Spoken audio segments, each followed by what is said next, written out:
Buenos dias, global citizens. Hello, everyone. Look, I have a lot of friends with me here in London.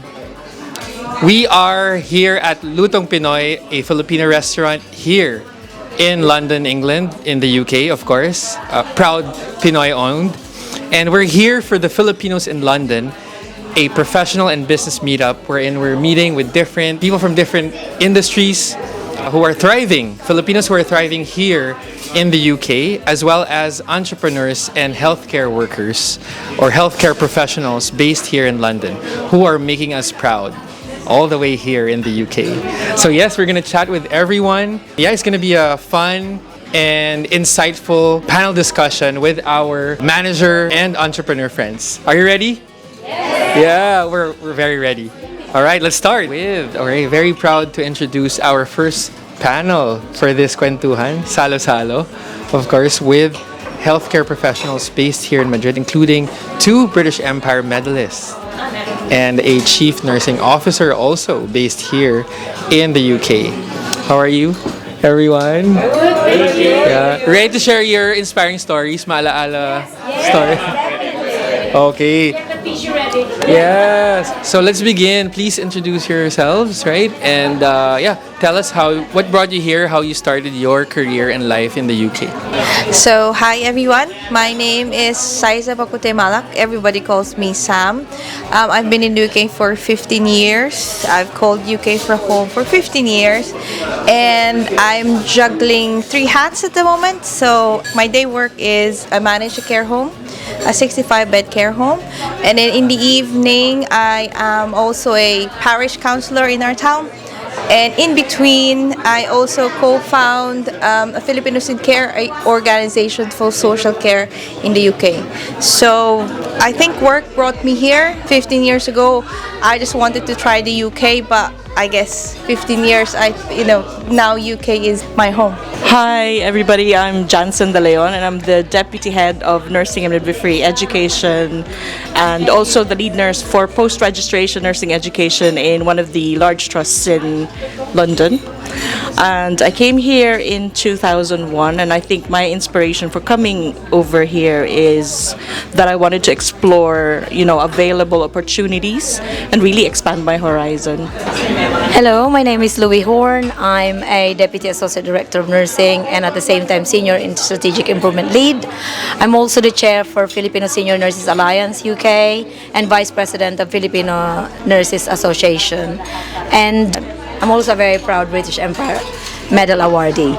So my motivation for coming here, I'm already here for 25 years, and as with everyone else, the motivation for coming here is to improve myself, improve my family, and for financial stability. And I haven't looked back since. Hi, I'm Susie Lagrata. I came here 25 years ago, and currently I am an advanced headache nurse practitioner and lead nurse in a hospital in London. I'm also a guest lecturer at a university in London and education committee of the International Headache Society. My main motivation for coming to the UK is to break the cycle of poverty for my family. I came from very humble beginnings. I was a young mother of 21 when I came here, and my daughter was the reason why I decided to venture to come to the UK, and I've never looked back since. Hi, my name is Ryan Patrick Ingona, and I'm a team leader in a care home. And my motivation coming here in UK because my wife is working here as a nurse. Thank you. Hi, I'm the wife. My name is Kat Gingana. I also work in the healthcare sector. Currently branching into the digital area. Motivation for coming here is for self-improvement and also for showcasing what Filipinos can be or what Filipinos are capable of. Good afternoon. So my name is Edmund Tabay. I'm the chief nurse of one of the hospitals in the UK. So I've been here for 24 years now, and my motivations for coming to the UK are threefold. First, to improve my professional knowledge. Second is for social mobility, and I think most importantly is to improve the lives of those people who are very dear to me. So, and I've been here for that long periods of time, and I think I've achieved probably a significant amount of of things whilst working in the UK for 24 years. Hola, muchas gracias. My name is Walter, the head of professional practice at a private hospital in London. I've been working in the NHS and in private sector in the last 20 odd years, and my motivation coming over in the UK was similar to what my colleagues over here have articulated, and it's more about primarily because of peer pressure. My friends initially came over and then they've encouraged me to come as well, and secondly, socio-economic factors, and at the same time, professional development. Hi, my name is Ian Kakanindin. I'm a nurse by trade as well, and I'm working as a senior improvement advisor in London. I came to the UK in 2019 just before the pandemic, and coming here I had 3 objectives. The first is to grow myself professionally. Second is to give my family a bright future. And third is to provide my family at home financially. So far, in over 5 years, I can say that I've fairly met those objectives. And yes, I consider UK as my second home as well.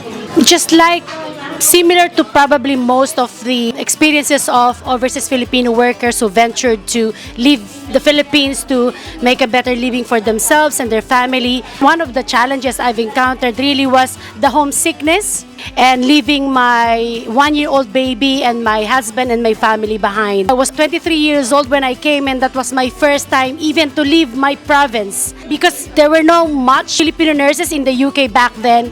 It was really quite difficult because the people I came in here with, I met them in the airport. So I really didn't know anyone at all. I'm telling you, every night, it's like a teleserye where I will be in my accommodation and I can literally see my daughter, my 1-year-old daughter in the ceiling. Sometimes when you hear about these things, it's like people make it up.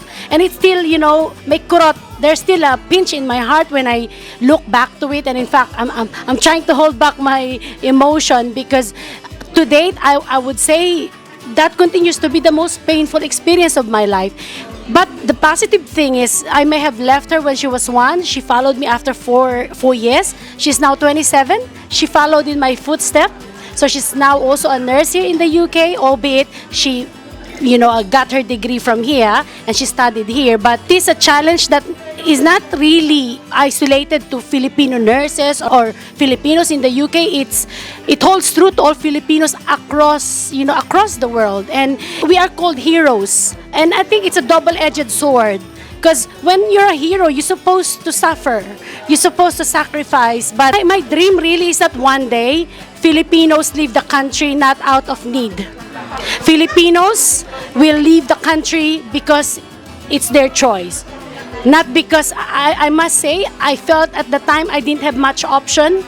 And I won't be able to break that cycle if I don't leave and, find a better life for all of us. But I have now amazing friends, amazing people I've met in the UK. Blood family may be in the Philippines, but I have so many families here in the UK.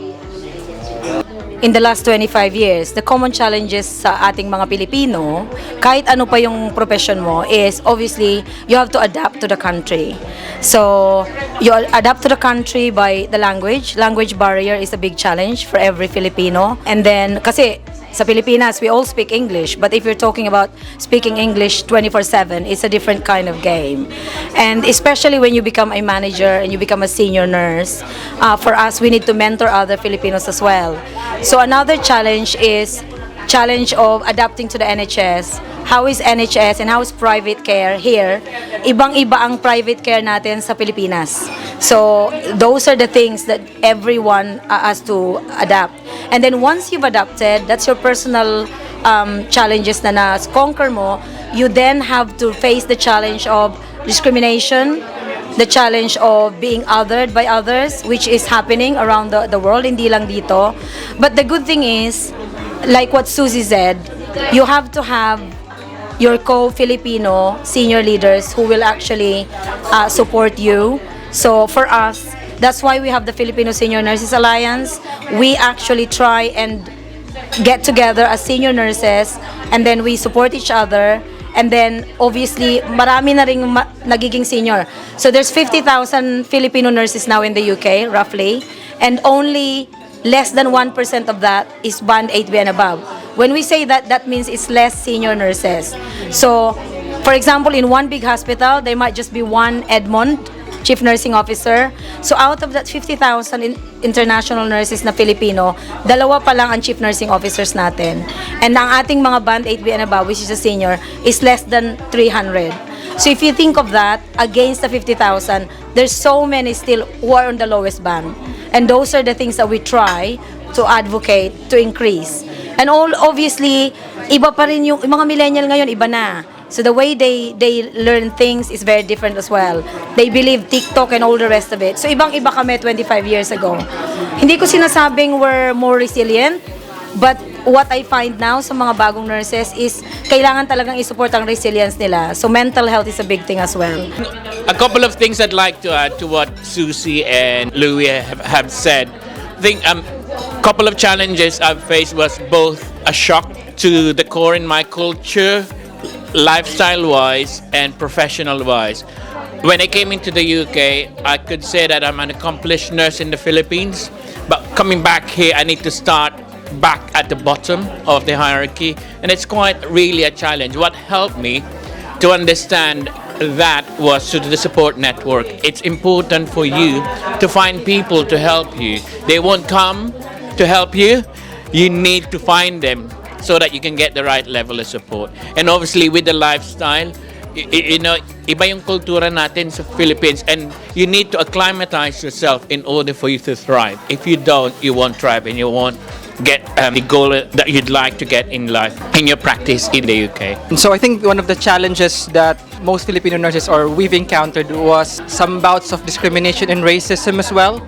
So when we mean by that, that could be like direct from patients who want only people who are the same color, or sometimes they don't see us, some staff members, especially from the majority, would not see us as equal, even though we have a UK nursing license. So that's one of the problems that we've actually faced. This was actually confounded during COVID, where you can see the discrimination, especially when the thought of the COVID spreading from Asia, from China especially. So that has confounded us to try to put our heads down, just work. And sometimes you can feel some of our colleagues in the workplace see us as less as well. It might be subconscious, it might be quite direct as well from patients, family members, and like I said, staff.